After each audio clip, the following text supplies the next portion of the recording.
No woman should have to do the midlife transition through to menopause and beyond alone, and yet so many feel very alone and confused. And today's show is here to be a warm comfort, an injection of hope. It's such a great conversation. Hello, lovely Ali and Mary. How are we doing? I'm good, Alex. Nice to be here with you.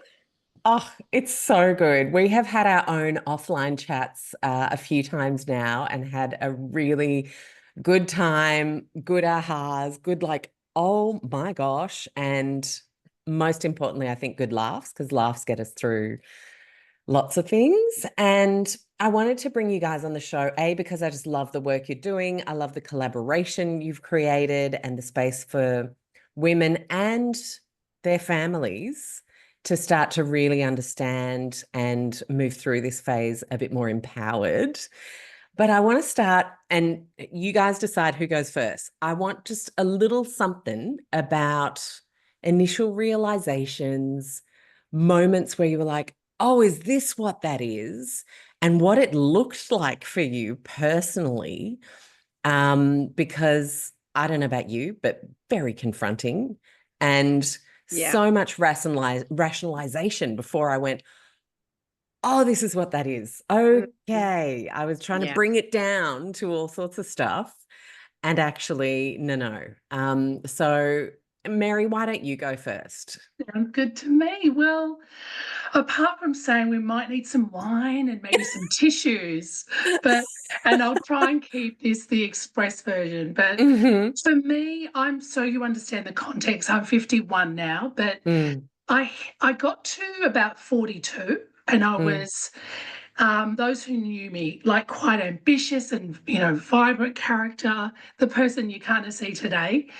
But in my early 40s, something happened. So Mm, my body changed, my I don't know, my universe changed. It was really slow.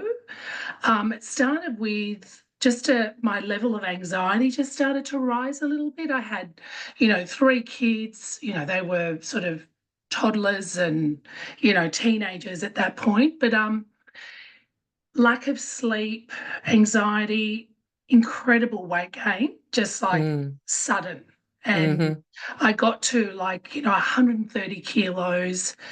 But that's coupled with priority, like letting go, like you become less of a priority when you're like trying to manage a business, run a family. So it was So just it a becomes really easy to rationalize, right? And right. put it So all like a down to that. mishmash of losing Mm, my mum. So it was like, was I anxious because of that?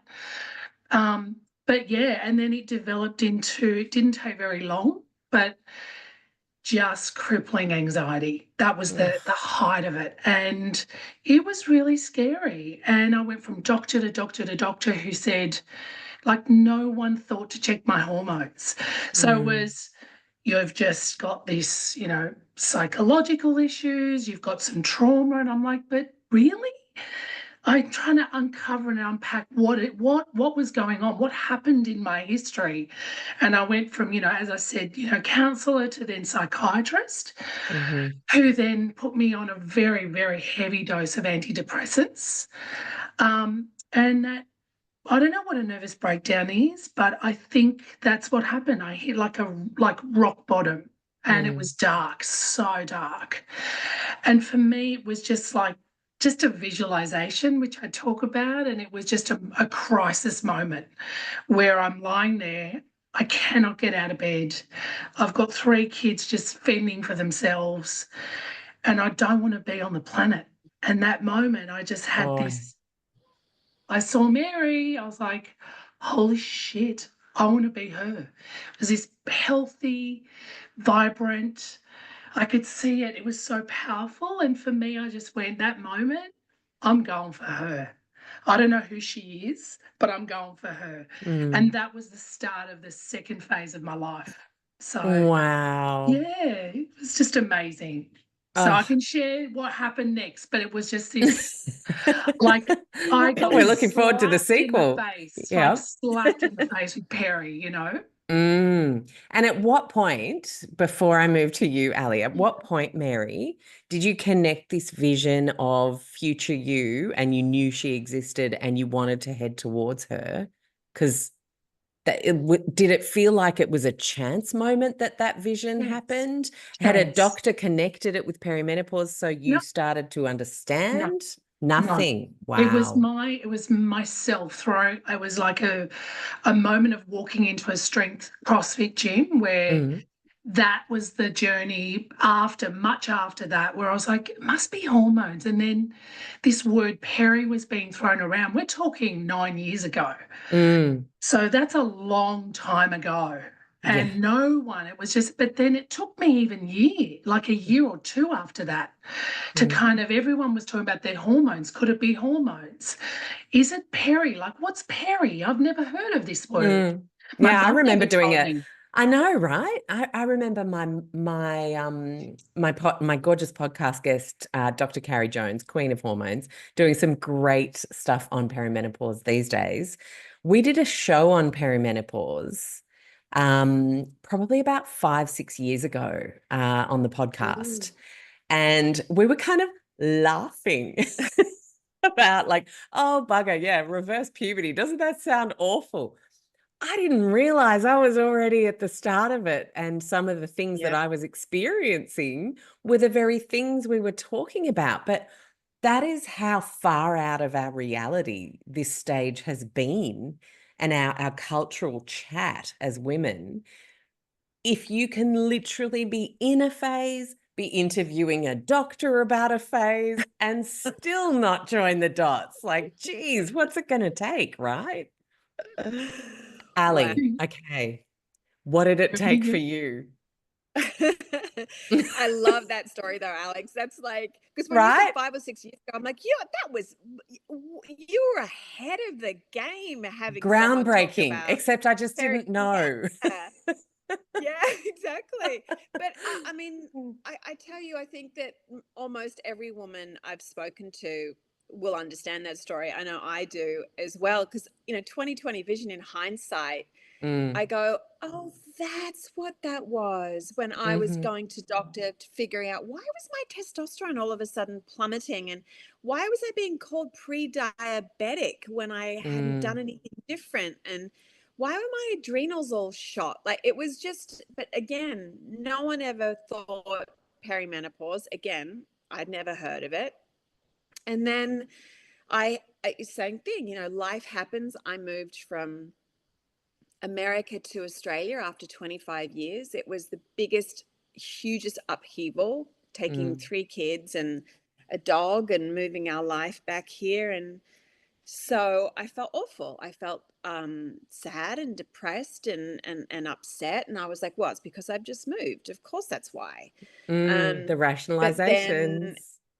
the rationalization, and Mm, then it was just it I just spiraled further and further down, and similar story to Mary, put on excessive amounts of weight, felt unmotivated, felt really achy and painful. My sleep just almost stopped, like it just became tiny snippets of sleep a night, and I would yeah. almost dread getting to the bedroom, because I knew, when like babies are young and you just can't wait Yes. for sunlight to come up, because it's like you're done with the night. I was Yeah. feeling that, and I'm like, oh God. And that, of course, was just taking its toll on everything in my life.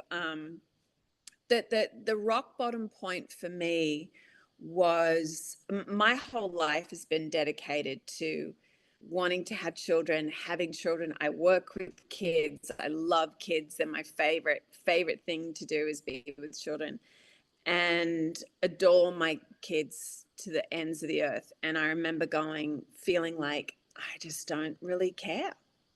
I don't care Wow. about them. I don't care about me. I don't care what happens to them. I don't think they care about me. I just don't think I care about anything. And I think it would be a lot easier for them if I wasn't around anymore. And I remember thinking it, and I wrote it in a journal as well. The journaling really helped me. And I remember just going, what the hell is going on? like what something has gone really, really bad. And it was that moment that I went, this is not you, actually. This is really not you. Yes. Yeah. Something deeper has happened here that you've lost yourself. So, and it was during that time that I had heard about perimenopause, and I was starting to investigate it, and I was starting to think about maybe this is a book somehow. And as I always say to Mary, the 10 people that might actually buy a book on menopause, like who's going to buy a book on menopause? Little did she know. Little did I know. Yeah. And then just started writing it and started seeing a therapist, started seeing a naturopath, went to see a doctor, just started going, okay, searching for answers, doing a deep dive on research, speaking to more women. And the more information I got, the better I felt, because I knew I wasn't alone. I knew this was hormone related. But the more horrified I was at the fact that I'd entered into the worst health crisis of my life, and no one had told me, and nothing had been said. And there was no information coming from doctors or anyone or sisters or friends or the internet or the society. It was just like, how did I get here and not know anything about menopause? This is unbelievable to me. It's not like anyone's avoiding it if you're a female. So that was my entry in. Yeah, wow. And just listening to both of your stories, I had quite a weird rock bottom. I'm going to share mine. It was a lot of the things that you're both talking about here, and bubbling along the side of my life timeline in my little family was that my son is an only child, and like when I say loves dogs, I mean he is one with all the dogs. Like we know the names of every dog in the neighborhood. We stop, we chat, we pat, we've done that since he was a toddler. And so we kind of knew he needed one, and that it would be a brilliant companion for the teenage years. As Maggie Dent says, when things really go to shit for a teenager, just shove the dog in the room and take the phone out, and they'll probably come good in about, a couple of minutes. And I just love that piece of advice. So I thought, okay, we need a dog. Husband started looking for a dog. We were trying to find a rescue. We're trying to find a big enough dog that my husband felt was a real dog. I mean, like the conversations were interesting. And one day we found this retriever that needed a home after, growing, and then the family just could not manage him. They'd had a death and it was just too much for them. And so we got Buddy, and it was the second day. And I remember being in the kitchen, just stirring the mince for my bolognese and going, and then Ollie comes home after work and he says, "You okay?" And I said, "Yep, I'm just stirring the dinner. I'm just going to stir the dinner." I was like, what? And it was because I realized what a huge mistake this massive animal was. Yeah. But he wasn't a mistake. It was that I was going through some things, had no idea how to communicate that or link it to an actual like biological situation that 100% of women are going through if we get this old, which is, I mean, what a privilege, right? Right. Yeah. But at the same time, the dog was the straw that broke the camel's back on my capacity. I realized I am not an infinite fountain of woman who does all the things for all the people, cares for everybody in every direction. There's actually now no, I know, right? Crazy. But there's now there's a finite ceiling to this thing where I had never experienced that limit. But I feel like biology gives us a limit all of a sudden. Yeah. Which can end up being an amazing gift. But I think it can also take a lot of support and chat and unpacking before we then start to be able to put it in the context of a gift. I don't want the toxic positivity vibe. It's like it's such an opportunity for us to, really tap into boundaries. I'm like, well, yes, but that doesn't make it any less tumultuous to get to that point. And I think we really have to be very real about the tumult of it. Yes. Right? Yeah, absolutely. And there are plenty of women that reach menopause without barely a hot flush, and I go, yay you. Though the amount of women, the majority of women that we've certainly spoken to, it has been a bloody rough time, and continues to be a rough time as well. And they're still looking for answers and help and support. And the capacity thing is so we're so used to running and juggling and going and ignoring and pushing through, I feel like, particularly as women. And I think peri and menopause just absolutely puts a lid. It gives you that ceiling of like, you actually cannot keep pushing. And that is a good thing, because it's sort of like, I then now need to stop and go, well, what do I need to do? And go, oh, I actually need to care for myself. That's what I actually need to do. Yeah. Like, what, first time ever. Wow. But I'm still learning that. Like I hit a point like a few weeks ago. I was on my way to Mary's, and I was in the car, and it was just this one little thing that I couldn't get, this technology thing that I was trying to do. Oh gosh. And I could not make it work. And I just lost the plot. I lost it. I was hysterically crying. And I was like, but again, that little voice outside of me was going, oh, you've hit your limit. You've pushed yourself too far. You're at capacity. And now you're trying to add something on into that pot that is bubbling over, and it's not working. So I'm still trying to figure that, where that line is before I hit that capacity. I'm still trying to figure out where that balance is. But but I think that's where, like, this is really interesting, right? Because I feel like sometimes, from what I know from doctors that I've interviewed over the years now on the subject, I like analogies, and I feel like they help us understand complex things. And I was walking along with a girlfriend talking to her about this very subject, because it's a bit of a hot topic for all of us. And I said, I feel like ovulation is now, because I've still got my period, I feel like ovulation is now my roughest point in my month. And it's almost like the flickering incandescent light bulbs. They're desperate to try and light up and make it all happen still. So there's a lot of energy that goes into squeezing that little egg out and making it all happen, so much more than before. And the reserves are low, and the panic stations are going nuts in our bodies. And so that is when I have like 4 days of absolute mayhem, heart, nervous system, everything. And if you throw in a little Qantas check-in and the bag drop not working, like I all of a sudden become this lunatic who just can't get my shit together. And I'm like, you are the most confident, most experienced traveler out of anyone you know. And why? And I think it's like these little flickering light bulbs still trying to make it like it was before for a few years.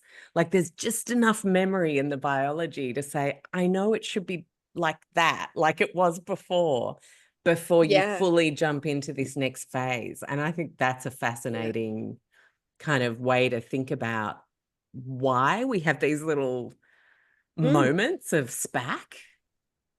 Absolutely. And I've heard doctors explain it really as beautifully as you just did too, where they're literally saying that is a physical thing that is actually happening in our bodies, that we've got all these eggs and all this stuff, throughout our lives. And as we diminish and lose them all, our body's still trying to do the same thing that it was doing with all the eggs. But when it's sort of, that's gone. So our body's working way harder to ovulate and do that. So you're absolutely correct. Like it is our bodies working overtime and causing all of the mayhem Yeah. of trying to juggle everything. And wait, there's not this lubricant that's meant to sort of keep things going like it normally does. We've lost that. So it's like there's a bit of mayhem for sure happening internally, like physically and mentally too. I mean, it's a great book called The Menopause Brain by Yes. Lisa Oh my God, Mosconi. so good.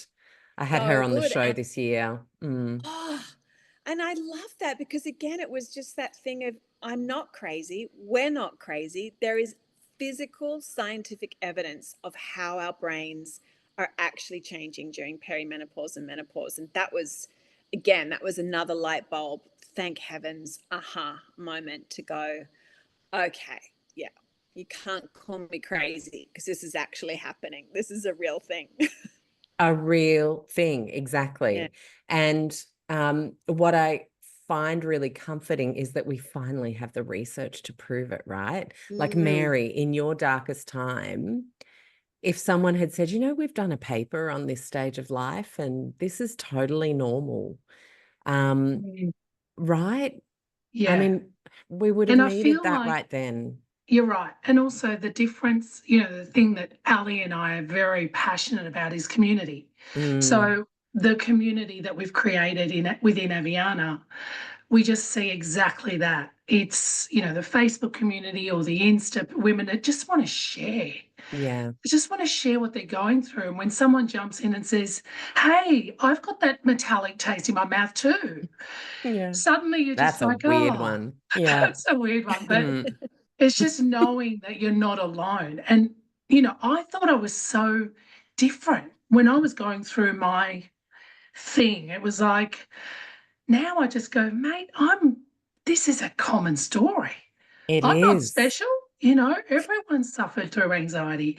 Everyone suffered through, you know, brain fog and you know, insomnia. Mm, Huge.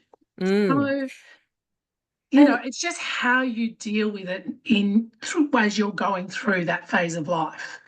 You know, and there's so many options now. There's HRT, there's just understanding food and understanding movement. And if you just compile all those really important one percenters, I call them the one percenters, then you feel better. you You know do. how to manage it. That tool belt, it's establishing that tool belt.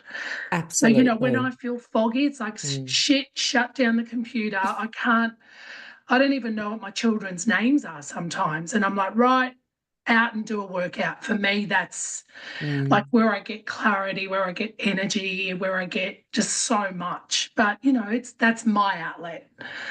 So it's knowing what works for you. Yeah, and I have a question about that because strength is something you have definitely made your central sort of Yeah.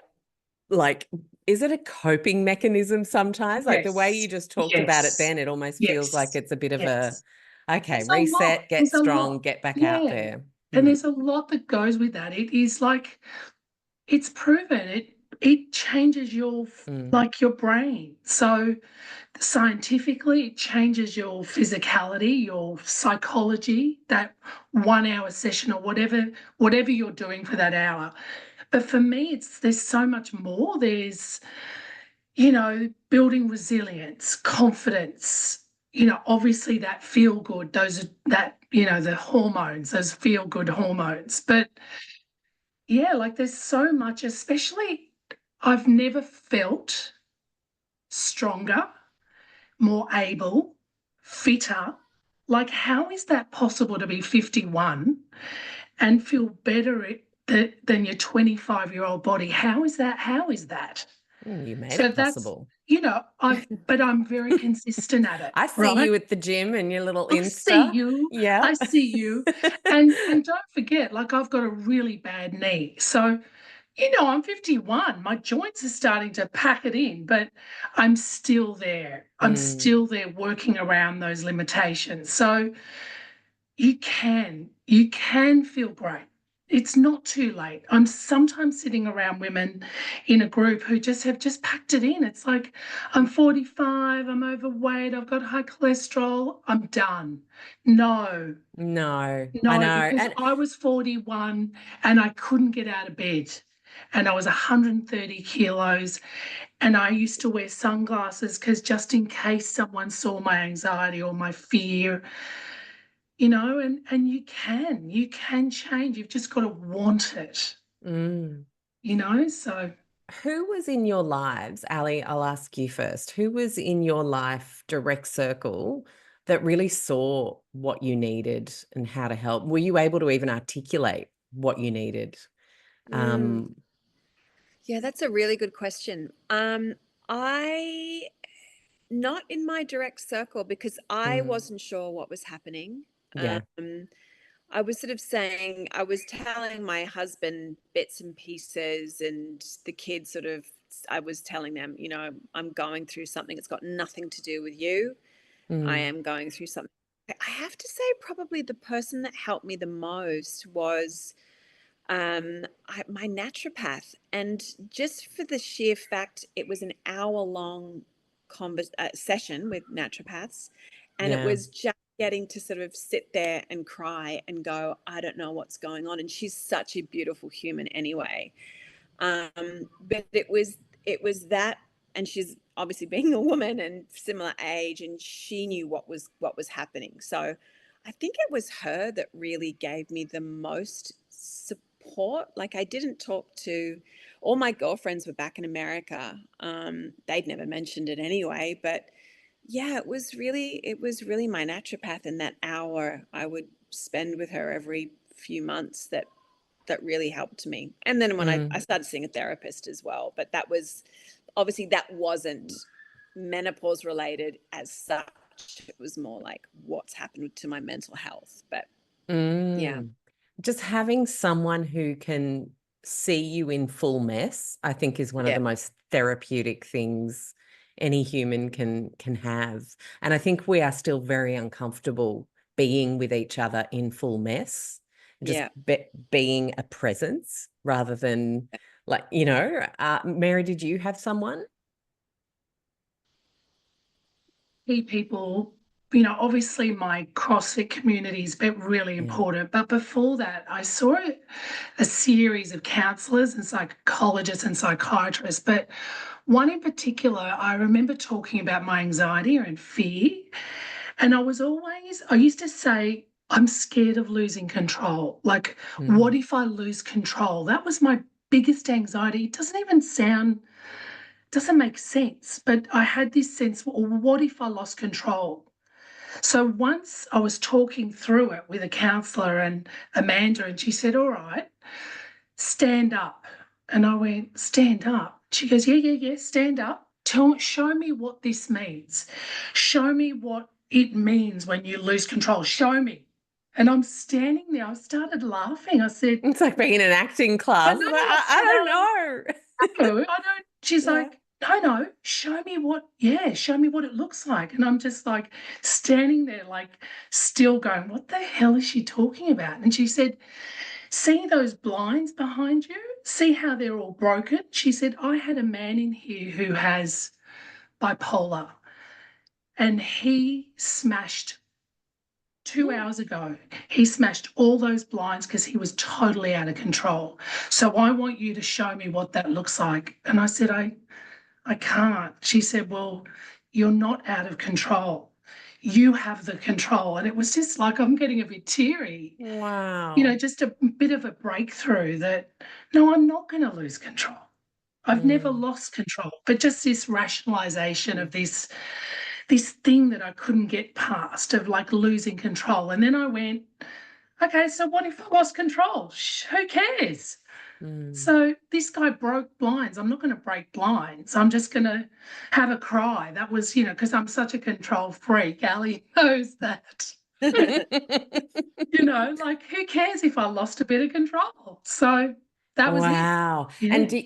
okay, so what I'm hearing there is that part of this journey is the discomfort of no longer feeling like yourself. And then our mind sees that as I am therefore not in control. Yeah. Yeah. Or, I Mm. always had the fake smile, like everyone, how are you? Great. No one knew about the turmoil inside. Yeah. Not even my next door neighbor knew.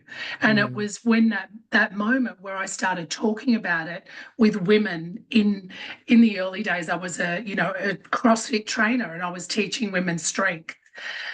And it was like Oprah. I was standing on a box going, and then I couldn't get out of bed. Yeah. And they were just all like, everyone's crying and sharing their own stories about how Wow. they felt, their depression and their anxiety. And it was this kind of forum where we were all secret, like garage door closed, talking about this thing about hormones. And Mm. at the same time, everyone was like, you're not going to say perimenopause out there, are you? And I'm going, yeah.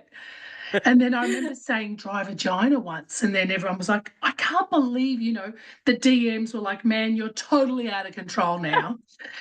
And I'm like, fuck it, I'm just going to say it. I'm just going to say it. And then, Yeah. then now it's, how far have we come? So good. Absolutely. And in such a short space of time, I think it took GenX to go, no, this ends with Yeah. us. Yeah. We're not putting anyone else through this kind of secret, like keep up with the Joneses, Yeah. suffer through it vibe. And then another, Yeah. just meeting Ali, the magic of meeting Ali that day, How did you guys meet? Ali, can you tell the story? Yeah. So I had put the book out that I thought only 10 people would read. And it was going tremendously well, much to my surprise. And I was doing a talk at the Wallara Library, and it was one of my early ones actually. And and this lady came up to me, and she's like, Greek goddess, super tall. She had a beautiful red coat on, bright red lipstick, long black hair. And she's like, I'm Mary. I am strong coach Mary, and I work in this field of menopause and perimenopause as well. I was like, awesome, great. She's like, can I message you? And I was like, sure. And she bought a book, and I wrote, love you, Mary, go you type thing in it. And sure enough, Mary, absolutely true to her word, followed it up and said, can I just meet with you? I have something I want to talk with you business wise. And I was like, yeah. And meanwhile, on my side of the fence, I had been doing these talks, and I always talk about going to these rural areas and doing the talks about menopause to women in these rural country Mm. areas. And they were more lost than Yeah. anyone. They had no doctors, they had no one talking about it. They were suffering to such a great degree and coming to me as if they had a book that I'd written which was barely the tip of the iceberg of what they really needed. And they were like, what can I do? How can I help myself? I don't know what to do. Or I've gone into medically induced menopause, which is a whole other story. Mm. There's no support out there for that. And I remember coming home to my husband going, I need to do something. I don't know what to do. I've got to help these women find some kind of support and take action and give them something. And I don't know what that can be. And then enter Mary Doube with her with this wellness program that she had already created. And she's like, let's build this business together to scale and help as many women through perimenopause and menopause as possible. And it was like, okay, so two strangers walk into a room and start a business together. I love Was it. Alex? We literally, we were Mm. talking the other day, and we said, we're in, talking to solicitors about, like real hardcore joining forces here, like Mm. two strangers starting a business. And now, I mean, Ali's my best friend, but what the hell were we thinking? This could have gone so wrong, right? But I adore her, and everything we've created has been just love, you know, just both of us putting it all in, chucking it all in, and it's just, we haven't even started. And we've got brands lining up, we've got women, you know, our community's growing just off the scale overnight. Every day we're like, shit, so many new women just helping women. It's just, and the men now, you know, it's you know, amazing what we've created in such a short time. It sure is. And let's talk about the men. Cam, your husband, Ali, did a fantastic video that went very quickly viral, where he talked about how little he'd been told as a man about perimenopause and what that then does. Hey there. Things I wish I knew before my wife was in perimenopause. How about everything? For starters, how hard menopause would be on her, how her body would feel things differently, how she could no longer sleep, especially in a shared bed with me, how she would feel so alone and that I had no way of fixing any of it. As a partner to a menopausal woman, we fellas need to learn about what our partners are going through. Perimenopause affects us too because it can take its toll on our relationships. Check out the blog on relationships on aviiana.com.au website for support around this topic. And, you know, we know that this is a period of time where this is the highest point of suicide statistics for women. It is also the highest point of divorce. Why do you think that resonated and just took off? Oh, gosh, look, I think, you know, obviously you can get your Instagram filled with women talking about perimenopause and menopause and sharing their heart and their story. And it's moving. Though when you hear a man talk about it from truly understanding a woman's point of view, because I feel like that is so much of what women struggle with, is that they feel lonely even within their marriage. They feel like their husband does not understand. They feel like their husband just wants them to shut up about it, to push through, like, you're not sick, what's wrong with you? And it's such a difficult one to pin down in so many ways about how you're really feeling, because it's not an illness, you're not sick, but I don't feel like myself. I feel like crying. I'm upset because I can no longer have children, even though you never wanted more kids, but I'm upset about it. And they're like, I remember Cam looking at me going, what? I'm like, I'm sad because I can't have children anymore. And he's like, you don't want any more kids? I'm like, I know, it's not the point. I'm just sad. It's not the point. It's not the classic point. the classic strap line. Yeah. There's just so many nuances and layers that we feel and go through, and that it's so not as dramatic for men. You know, we're taught from such an early age that we're here to be fertile, to give children out to the world, to be the femme fatale, the sexy one, or the skinny one, like everything that women are just constantly in our faces with. And then when, without a choice, it all is gone. You cannot have children anymore. You cannot help but put on weight. Your skin's gone to shit. Your hair's gone to crap. Like, what is happening? And then you've got a husband that is just looking at you going, wow, you've put on, not that my husband did, but husbands that are there going, well, just go to the gym, just stop eating butter, you'll lose weight, or, you know, whatever it is. It's like, and they want to try and fix you, and it's like, it's not fixing me, it's about loving me through this time. And I think that was what they heard that empathy from him, and that, oh wow, he understood, he got it. And it really is challenging for our partners. I do really feel for them, because it's the woman that we were a year ago is not this, really often not the same woman. And they are just going, I don't know what I did, I don't know what's going on. Is she mad with me? Is she not mad with me? Why can't I breathe in the same room with her anymore? Like, why can't I sleep in the same bed anymore? Like, it's just so much. So yeah, he really he hit that nerve of the women that really want a man that would be understanding. So I think that was that little place that I want all men to understand that. But if we're not understanding it as women, they're never going to. Yeah, we have to start to be able to articulate it. And I remember having a family meeting and then having another one because they didn't get it yet. Just like saying, guys, like let me I have can't. diagrams. Here's my slideshow. As you can see on page 4, section 5, point A.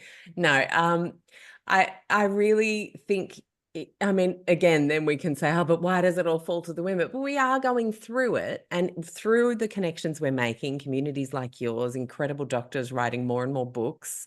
And, you know, people are like, oh, this is a bit evangelical, but I'm like, we've literally never been allowed to talk about it. Of course, it's an avalanche, kind of like neurodivergence now. And then all of a sudden, everyone thinks it's a trend, but actually, it's just a whole bunch of people who felt very lonely and silent about what they were going through, who can finally discuss and bond. And that is huge. But then we need a plan, and we need to say, well, this is how it is now.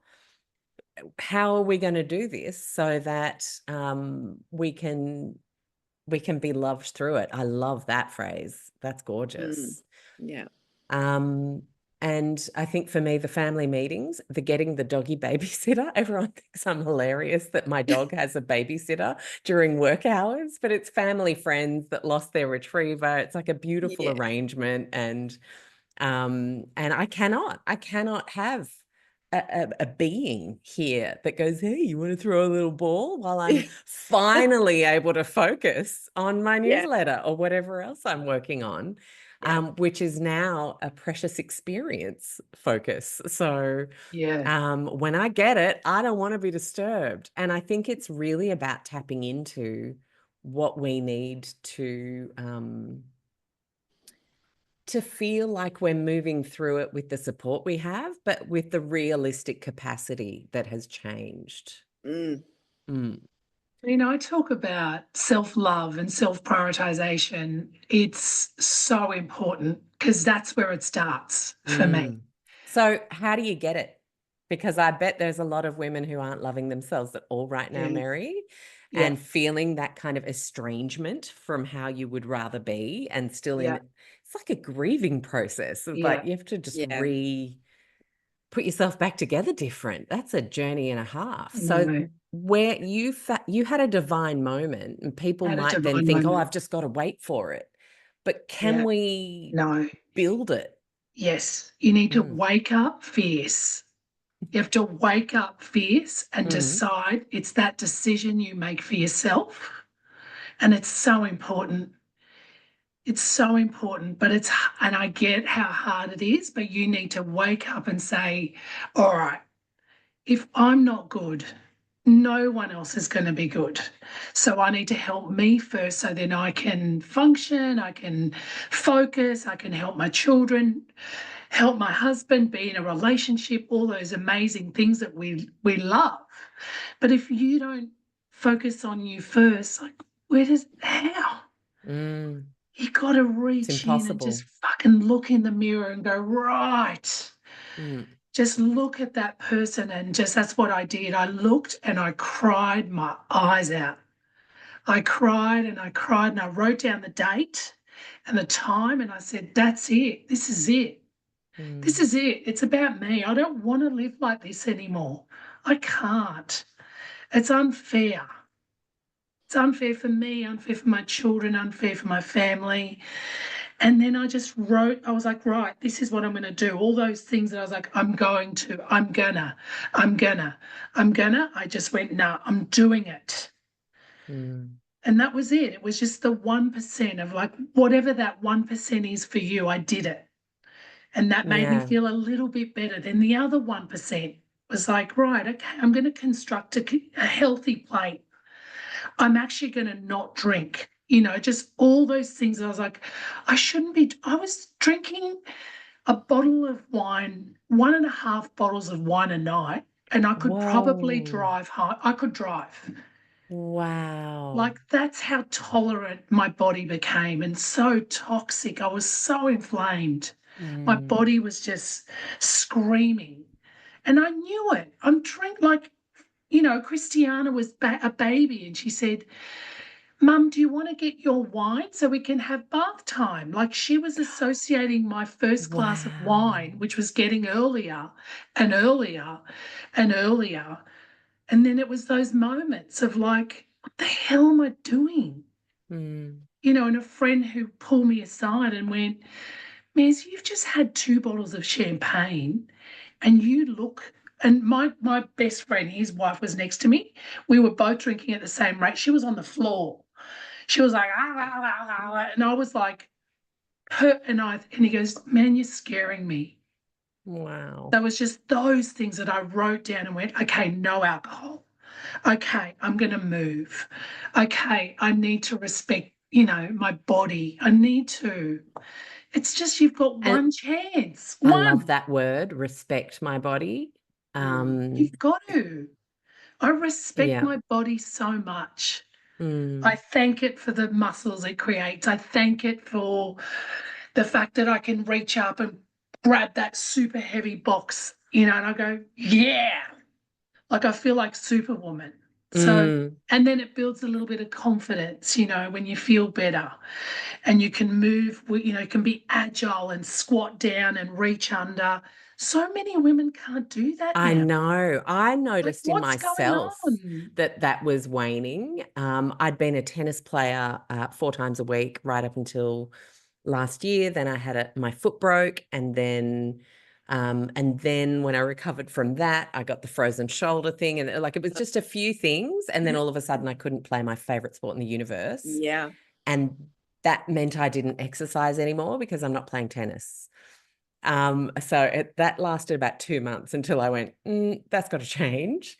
And I think it is the self-respect piece and working with anyone you need to rebuild that, because that's the foundation you need to not have it be the negative self-talk, the you suck, you're weak. I remember running across the road. You know how you just kind of see an opportunity, close your ears, kids, but you see an opportunity to run across the road through traffic. Which of course no one should do. But I have always been able to do that. And all of a sudden I caught myself thinking, oh my God, it felt like my knee was about to give, or it felt like my ankle was about to twist, just doing a quick dart across a road. And that was a turning point for me. And I think we've got to tune in to little moments that we really recognize something's different and not great, and not where we would like to be from a strength perspective or activity, and be with that. Because I was with that, and that's when I signed up for strength training again. Like, that was the moment where I was like, I'm not going to feel like a weakling darting across a road. Yeah. And a couple of weeks ago, I had a moment where I got to dart across the road. And I freaking sprinted like it was the Olympic 100, and it was confident and I was strong. And I just thought, God, that felt really light. Or even just getting up from a chair feels different. Yes. Yes. And I think when we notice it feels different for all the wrong reasons is when we need to sit with that and change something out of a place of respect, not a place of you suck, this is over. The whole conversation needs to be flipped, I think. Ali, how are you with strength? Oh, look, I am on my own journey with that finally, and it took me a while to get there as well. I mean, I went through the same thing. I had a frozen shoulder, backed up a couple of years later by another frozen shoulder, broke my foot by simply walking. Oh, you broke your foot too? Yeah, my dog saw a rat. And so it was just the yank over the step that I was coming down, and that was it. Broke my foot. Yeah. It just, and I mean, the amount of, I forget the statistics, but it's something like 1 in 4 perimenopausal women will break a bone, lose a tooth, or get a frozen shoulder. I was like, yeah, haven't lost the tooth. I think I'm okay there, but touch wood. Yeah. but it's like, what, when you read those statistics, you're like, really? For me though, I really relate to I remember when I was working at school, and well, I still work at school, but I had to run up to the office to get something really quickly. And it was like I was in mud. It was like I couldn't run. Like my legs were not moving as they should. Like what I Oh, my memory of running was was not yeah, yeah, relating to yeah. my body. And I was like, this is weird. You actually, what if you really needed to run for an emergency situation? You would be stuffed. Mm, So I was like, okay, that's something I need to work on. I mean, for me though, it's really been about, like I've told this story before, but my youngest daughter said to me one day after I sort of torn myself, a horrible comment about how I looked and weight and blah blah blah blah blah, and she just said, "I hate it when you are mean to yourself, Mum. It really hurts me." And that was my turning point, because wow.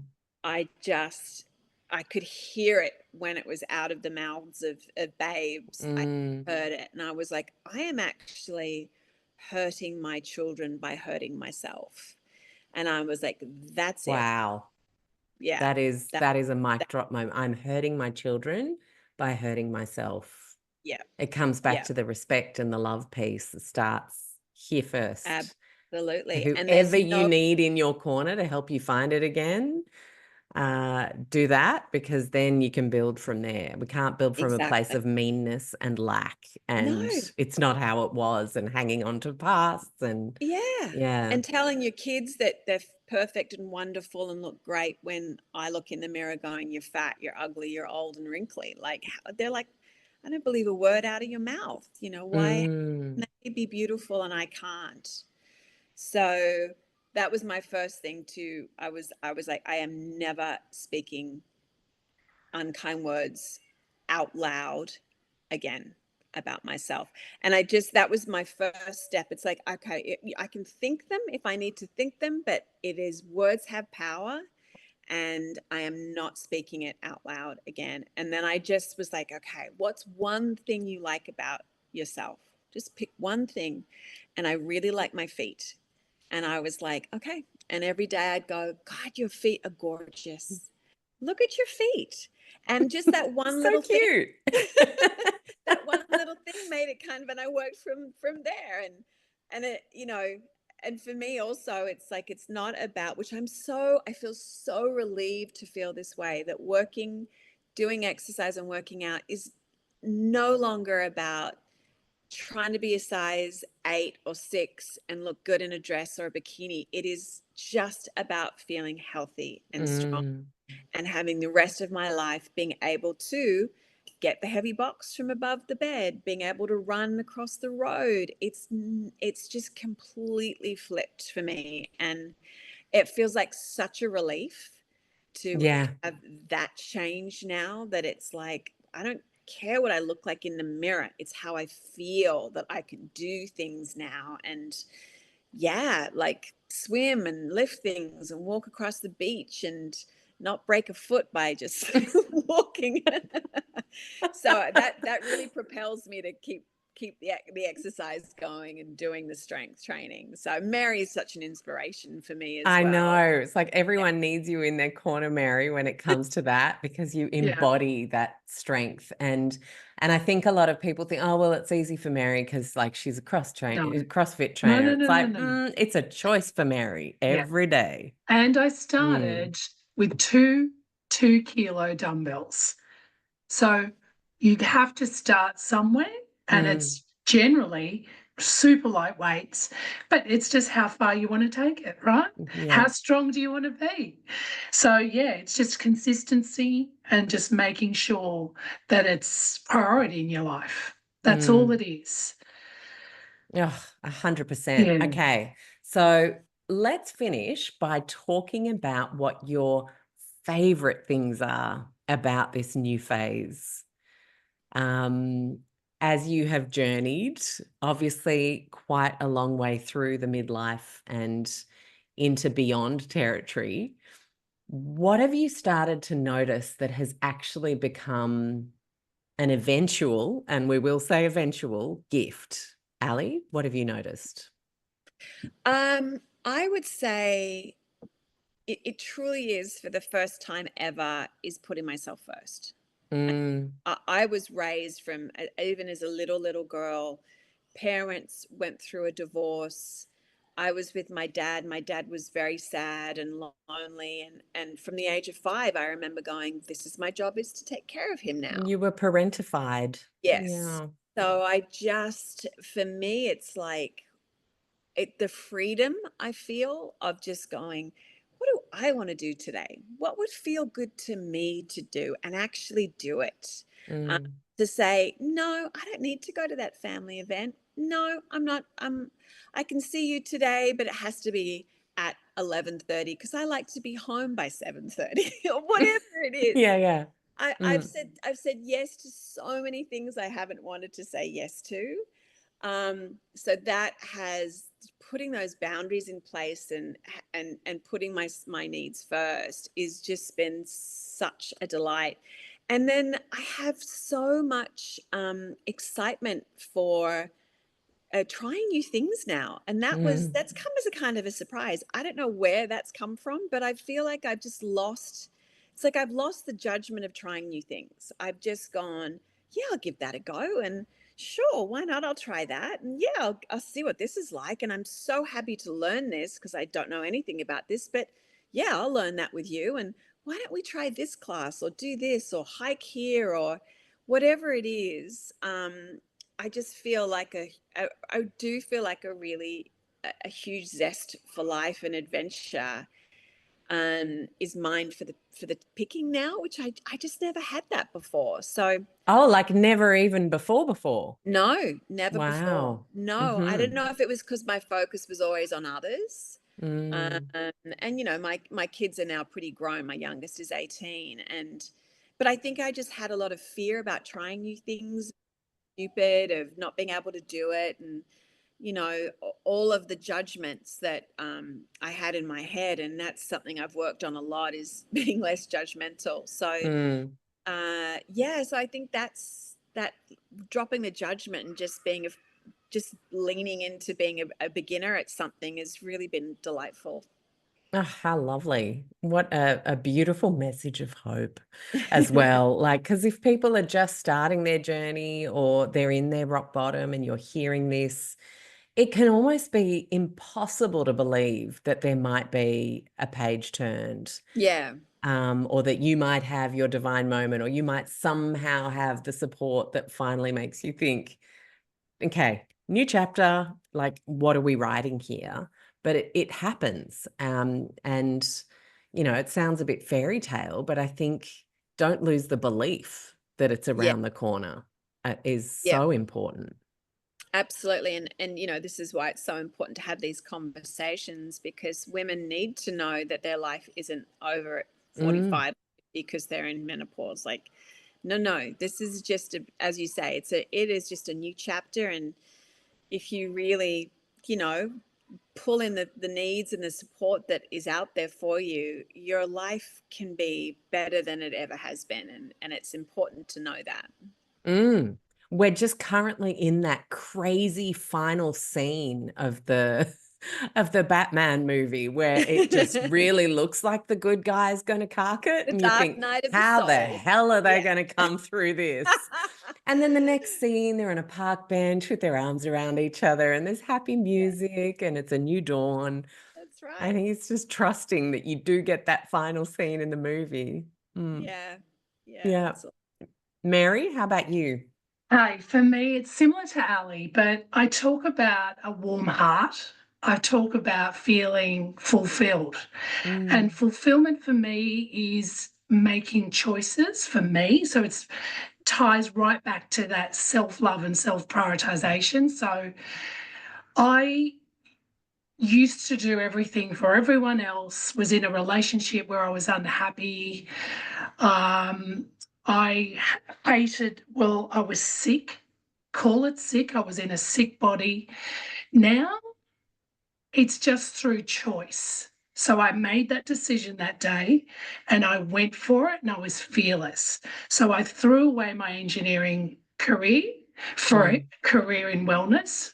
Who the hell does that?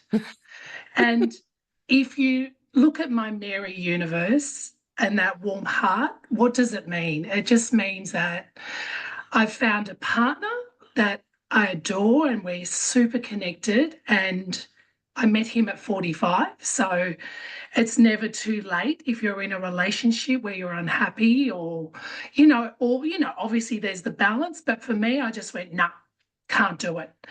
I need to find my true partner. And I did. I was so lucky. But it's that fulfillment that I get from my work, from Aviiana. Like every day, I'm just falling more and more in love with Aviiana and working with Ali.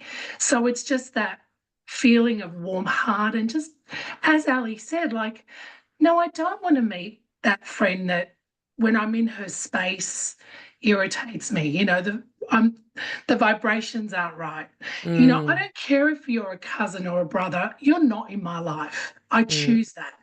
So anyone toxic, like really protecting my universe is really important and key for me. And what that gives me is a warm heart. So having people like Zen, I feel Zen. I manage my anxiety.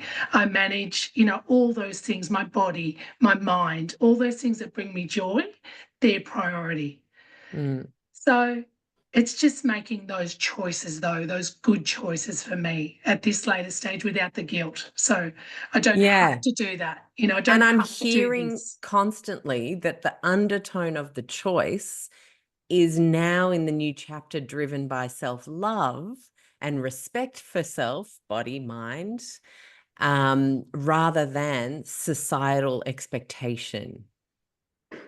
That's what I'm hearing. You said it. So good. Oh my gosh, I could and will talk to you for hours, ladies. But I think what we've talked about today is just such a beautiful exploration of personal journeys, but also acknowledgement that this is such a universal experience and it just has many different shades in the way it shows up for different people. And I just want to say thank you for being your two awesome selves, getting the word out there and being it's almost like you're just the big sisters everybody really needs through this stage. And so thank you for doing that for everybody. Oh, thank you so much for me. the opportunity, to talk, and for all the work that you do, Alex, as well. It's just phenomenal. The information that you give out. It's just, again, so wonderful when women commune together and, just get the support that we all need and want. And it can be a stranger on a podcast, that's the good thing about it. It absolutely can. So here's to next time. Thank you, Alex. I hope you loved today's show as much as I loved bringing it to you. I want to remind you that if you are someone who craves a low tox community that is judgment-free, full of empowerment, has health professionals and building health professionals that can support you, as well as me in there answering questions multiple times a week, I want to invite you to join the Low Tox Club. For the price of less than a cup of coffee a month, you have an annual membership for $49 Australian, so it's about $30 US or euro, that allows you to have a member masterclass every single month with a health professional or global expert from the podcast, where we have them to ourselves for an hour to ask questions and deep dive further. You have the beautiful supportive chat group. You have Q&As with me answering questions. We read books and talk about them, and a whole bunch more. You can head to lowtoxlife.com, hit the Explore tab, and join the club is the very first option on that list. Of course, we have over 10 evergreen courses that you can jump into anytime, whether it's navigating everyday low tox swaps with our Go Low Tox signature course, whether you have kids and you're wanting to know how to best support them with our Low Tox Kids course, whether you're planning a family and looking at a healthy low tox preconception journey, reducing inflammation, especially the chronic kind, with our Inflammation Ninja course, many other courses. You can again head to lowtoxlife.com lotoxlife.com, hit the courses tab, and you'll see all of the options, which includes a business course, my low tox method program. A lot of people don't know, but I was doing a lot before starting Low Tox Life in 2009, and I was a business consultant across hospitality, health, retail, and cosmetics. I have been in business consulting for a very long time, so I absolutely adore helping people move into the low tox space or develop their low tox businesses. So that's a way I can support you. And then, of course, there's our wonderful social media communities at Low Tox Life on Instagram, and of course, the website with over 250 gluten-free recipes, blogs, downloadable PDFs to help you navigate wanting to get rid of synthetic fragrances in your school or office. I could go on. So head to lotoxlife.com, see what takes your interest or fancy, and thank you so much for being a part of our podcast community. I love, love, love reading your reviews. I appreciate every follow and subscribe, and I want to just remind you to finish off that if there's anything you heard that you found interesting from a medical or scientific perspective, it is intended as education only. Please always chat to a health professional who knows you and your situation best. I'll see you next week. Bye.